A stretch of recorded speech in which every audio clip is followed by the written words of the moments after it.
Hi everyone, welcome to my channel Independent Study with Shiny. আগের দিন আমরা sentence সবে শুরু করেছিলাম। সেন্টেন্সের শুরু করার সময় শর্টসে আমি দুটো প্রশ্ন রেখেছিলাম। এক হচ্ছে কাউকে যদি আমরা হাউ আর ইউ বলি, সে যদি আনসার দেয় জাস্ট ফাইন, তাহলে সেই ফাইন ওয়ার্ডটাকে কি আমরা সেন্টেন্সের মধ্যে ফেলতে পারবো? Are the dead man is walking, grammatically আমি অ্যাডজেক্টিভ, নাউন, বিভার্ব, ভার্ব সব বসিয়ে দিলাম, তাহলে কি আমরা এটাকে সেন্টেন্স বলতে পারবো? প্রথম আনসারটা হচ্ছে ইয়েস, ফাইনটাকে আমরা এখানে সেন্টেন্স বলেই কনসিডার করব। মডার্ন কনসেপ্টে সেন্টেন্স হচ্ছে সবসময় আ গ্রুপ অফ ওয়ার্ডস নয়, a single word or a group of words. যখন বসে কি হবে? বসে একটা কমপ্লিট সেন্স তৈরি করবে, নট জাস্ট মিনিং, একটা কমপ্লিট সেন্স, যে সেন্সটা হচ্ছে লজিক্যাল এবং যে সেন্সটা হচ্ছে কমপ্লিট। কেন লজিক্যাল বললাম? কারণ the dead man is walking, এটা কিন্তু গ্রামাটিক্যালি কারেক্ট হলেও এটার কিন্তু কোনো মানে হয় না। সেক্ষেত্রে আমরা কিন্তু the dead man is walking এটাকে কিন্তু আমরা কখনোই সেন্টেন্স বলতে পারবো না। আবার দেখতে গেলে ফাইন, ওই কথাটাকে আমরা সেন্টেন্স বলে কনসিডার করব। তাহলে আমরা ধরে নিতে পারি সেন্টেন্সের দুটো ভাগ হতে পারে, মানে দুটো ভাগকেই আমরা সেন্টেন্স বলে কনসিডার করব।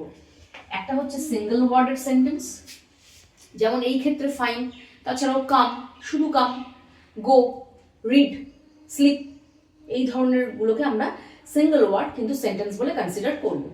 আর সেকেন্ড হচ্ছে যেটা আমরা জেনে এসেছি আ গ্রুপ অফ ওয়ার্ডস, যেটাকে বলা হয় মাল্টি ওয়ার্ডেড। তাহলে সিঙ্গেল ওয়ার্ড গেল, মাল্টি ওয়ার্ড গেল, যখন এরা কি করবে একটা কমপ্লিট সেন্স দেবে তখন সেটাকে আমরা সেন্টেন্স বলছি।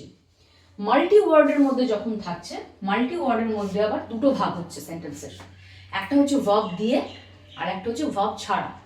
ভার্ব দিয়ে আমরা সবাই জানি, যে কোনো একটা নর্মাল সেন্টেন্স সেটা যদি ভার্ব দিয়ে ভার্ব বসে সেটাই হচ্ছে উইথ ভার্ব।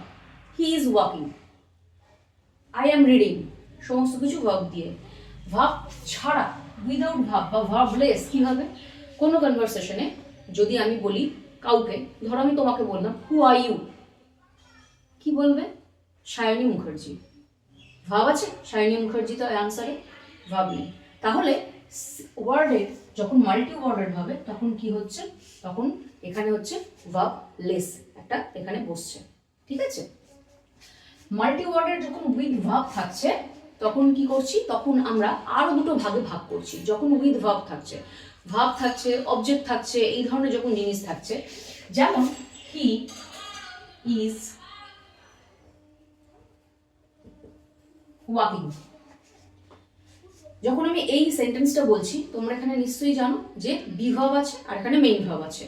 তাহলে যখন ভার্ব থাকছে তখন কি করছি? আমরা সেন্টেন্সকে দুটো ভাগে ভাগ করছি। ঠিক যেমন একটা ট্রেনের কি থাকে, সামনে একটা গার্ডের চেম্বার থাকে যেখানে ড্রাইভার গার্ড চালান, বা মালগাড়ির যেমন ইঞ্জিন থাকে তার পেছনে বগি থাকে, সেন্টেন্সের এরকম একটা ইঞ্জিন রয়েছে আর তার পেছনে বগি রয়েছে। তাহলে সেন্টেন্সের ইঞ্জিনটাকে আমরা এখানে কি বলি? সেন্টেন্সের ইঞ্জিনটাকে আমরা বলি সাবজেক্ট। সেন্টেন্সের যে ইঞ্জিন বা ড্রাইভারের যে চেম্বার সেটাকে আমরা বলি কি? সাবজেক্ট। আর সেন্টেন্সের বাকি অংশটাকে আমরা কি বলি? প্রেডিকেট। সেন্টেন্সের বাকি অংশটাকে আমরা বলি কি? প্রেডিকেট। এবার প্রশ্ন হচ্ছে, ট্রেনে যেমন ড্রাইভার থাকেন যাকে আমরা লোকো পাইলট বলি, ইঞ্জিনেও ড্রাইভার থাকেন, সাবজেক্টে কে থাকে? সাবজেক্টে থাকে হচ্ছে most of the time noun, তারপর প্রোনাউন আর অ্যাডজেক্টিভ।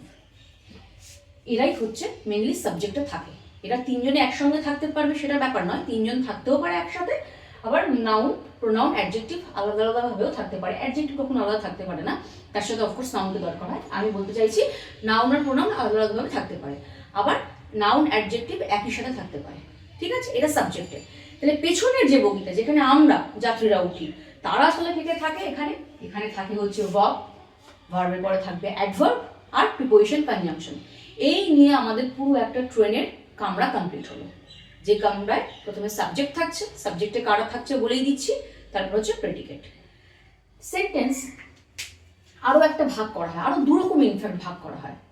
ধরে নিই সেন্টেন্স যদি একটা বাড়ি হয়, একটা বাড়ি, আমরা যখন বাড়িতে ঢুকি, কোনো বাড়িতে কি কি থাকে জেনারেলি?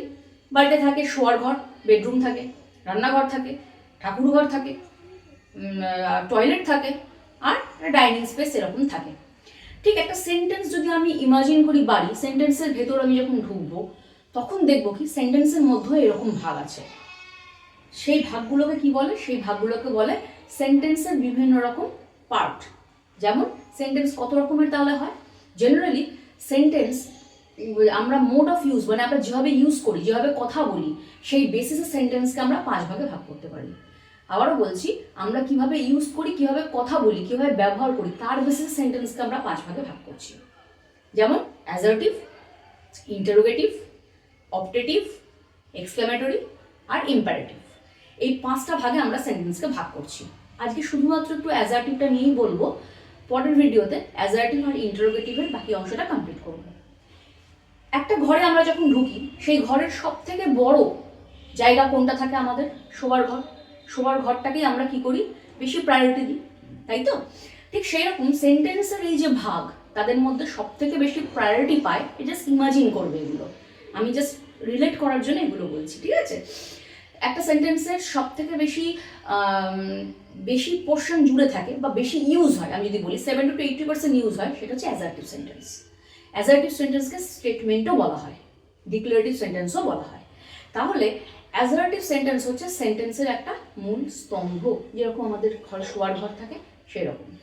অ্যাসার্টিভ সেন্টেন্স কি হয়? অ্যাসার্টিভ সেন্টেন্সে নাউন থাকবে অথবা প্রোনাউন থাকবে, একটা ভার্ব থাকবে, সেটা বিভাব হতে পারে, মেইন ভাব হতে পারে, তারপর অবজেক্ট থাকবে। এইভাবে অ্যাসার্টিভ সেন্টেন্সটা কি করে গঠন হয়। নেক্সট ক্লাসে আমরা অ্যাসার্টিভ সেন্টেন্সের আরও দুটো ভাগ এবং তার সাথে ইন্টারোগেটিভ সেন্টেন্স নিয়ে পড়ব। আজকে তবে এইটুকুই। আর কেমন লাগছে, যদি আরও কিছু আমাকে ইমপ্রুভ করতে হয় প্লিজ আমাকে একটু জানিও। টাটা।